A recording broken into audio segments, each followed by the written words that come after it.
Hello, everybody, and welcome to the Coach Dustin Goodwin Show on WGOL. Coach Dustin Goodwin Show is brought to you by Russellville Mayor David Grissom. I'm Caden Pounders, your host, and I'm, of course, joined by the head coach of the Russellville Golden Tigers, Coach Dustin Goodwin. Coach, how are you doing today? Doing good. Let's talk about last week. Got a 20-7 win over East Limestone here at Golden Tiger Stadium. I want to talk about the defense first. You know, in that early in the game, quarterback got knocked out early. East Limestone ended up running like a heavy package Wildcat style offense all night. Ran the ball a lot, kept the ball out of your offense's hands. They scored on their first possession of the game, but after that the defense kind of went back to how it's been all season: bend don't break. Gave it some drives, but never let them back into the end zone.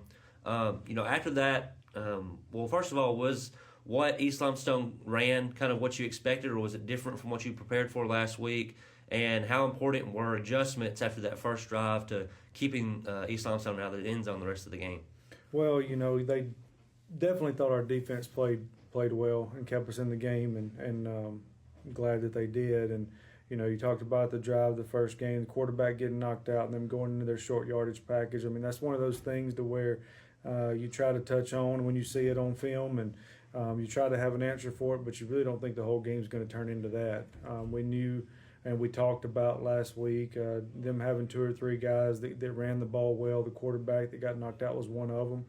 And there were a couple more, and you're directly snapping at those guys, and they can false key you. They can try to flip the front on you and make it really tough. They're really good up front offensively on the line, and it shortens the game. And so with that being said, it limits your possessions offensively, and when things don't go well early like they didn't, as far as getting first downs and moving the ball, it could put you in panic mode.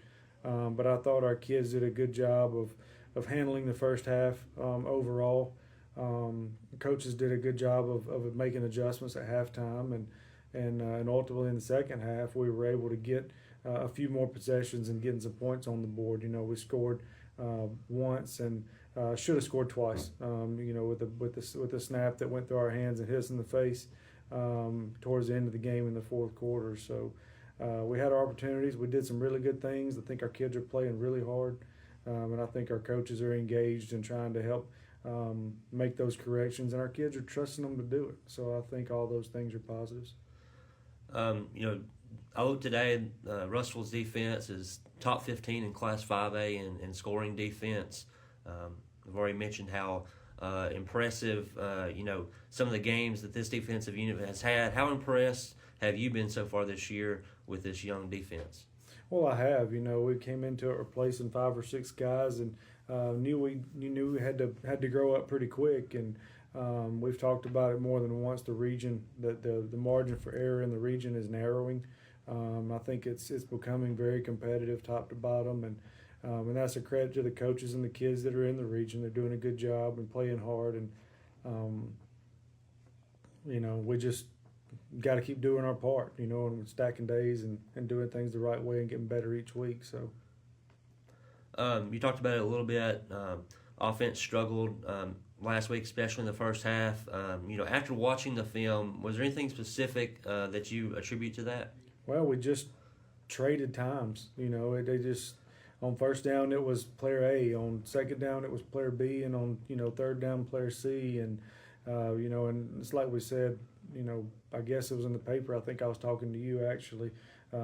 We collectively have to click as a unit. All 11 of us, and when one person misses an assignment or doesn't carry it out to the degree it needs to be, things just seem to stall. And when you're in a game like that where possessions are limited, it can take a night to where 200 yards offense is a major thing. Like, that's a really good night. If you only get a handful of possessions and then you turn around and 175-yard offensive night seems like a disaster. But at the end of the day, we were able to run the ball in the second half, and we're able to get the ball in the end zone. And like I said, should have scored 14 points in the second half. And if you're scoring 14 points every 3 to 4 possessions, I mean that's not all that bad.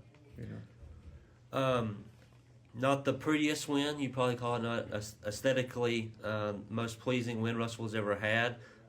You characterized it. I want to make sure that you characterized it ugly before I did last week. But a win is a win is a win. What does it say about the character and the fight of this team? Given that it wasn't the prettiest product on the field last week, but you still came out with an important region W. Well, I did. I mean, and I'll openly admit I called it an ugly win because it was a frustrating night, and a lot of that's a credit to East Limestone and their game plan and the abilities that their players have and the way they were able to execute. And but like you said, we found a way to win.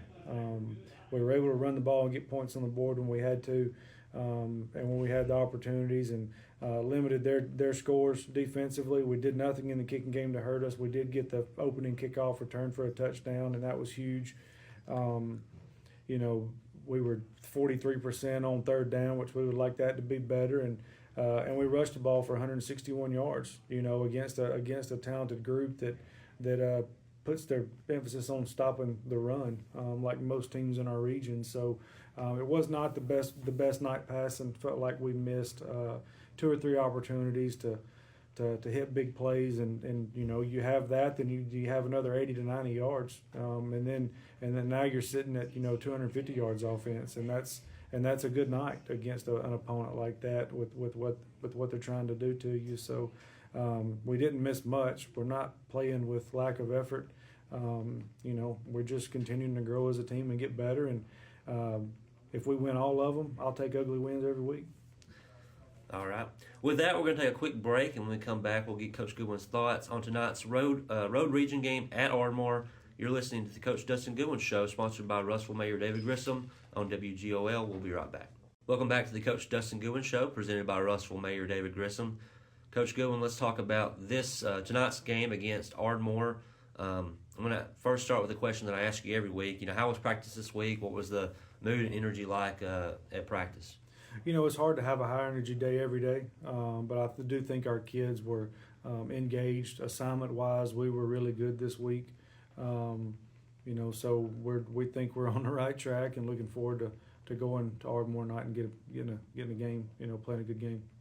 Any injuries or concerns like that we need to know about with personnel? No, I think everybody's for the most part back healthy that we've been playing, and so we should be ready to go on that front. All right.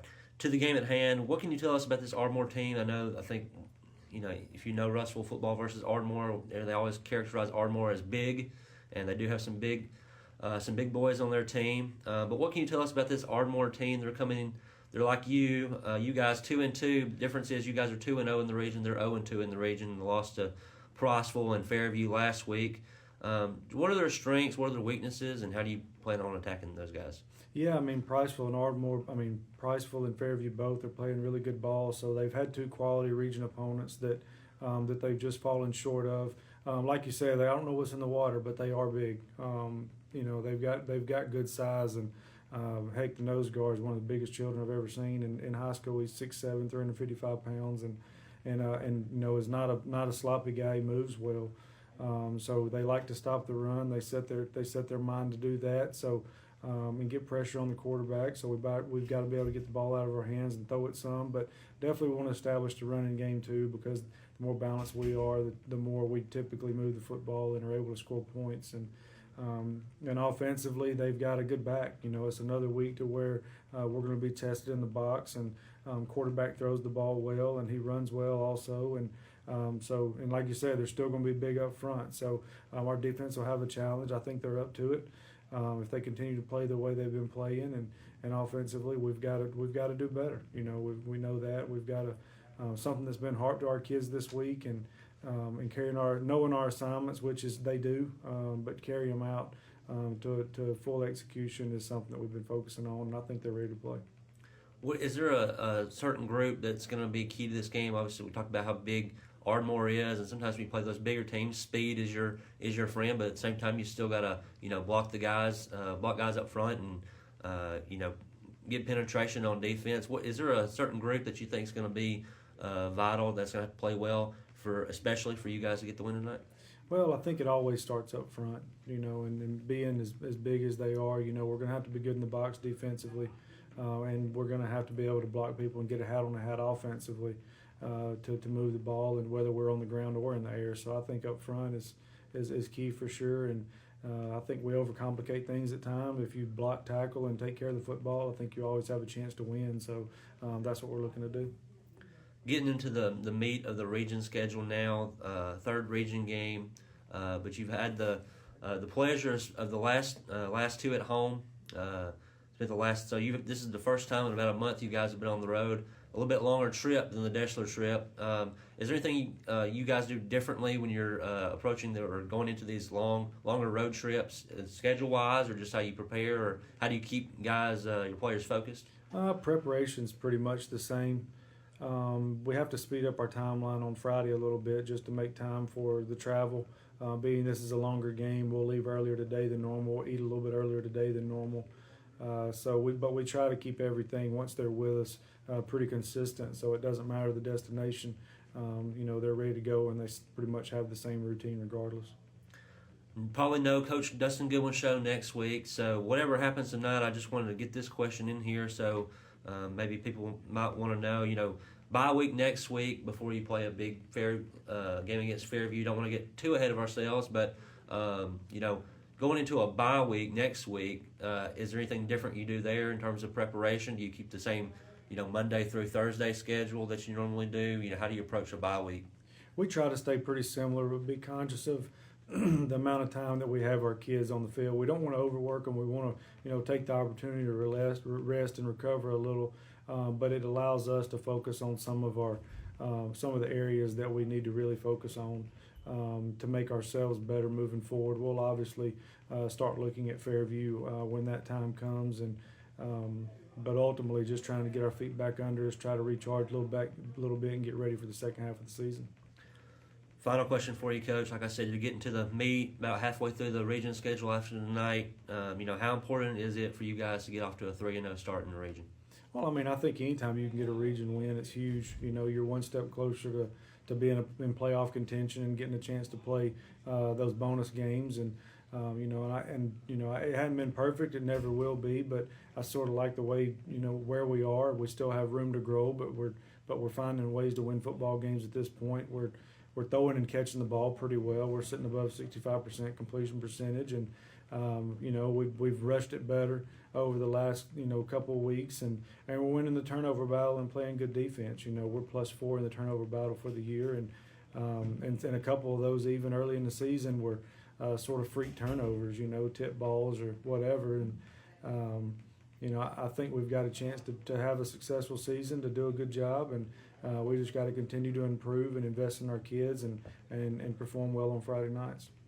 Anything else you want to add, Coach? Nope. All right. Thank you for your time, Coach, and good luck tonight at Ardmore. Thank you. This has been the Coach Dustin Goodwin Show on WGL, sponsored by Russellville Mayor David Grissom.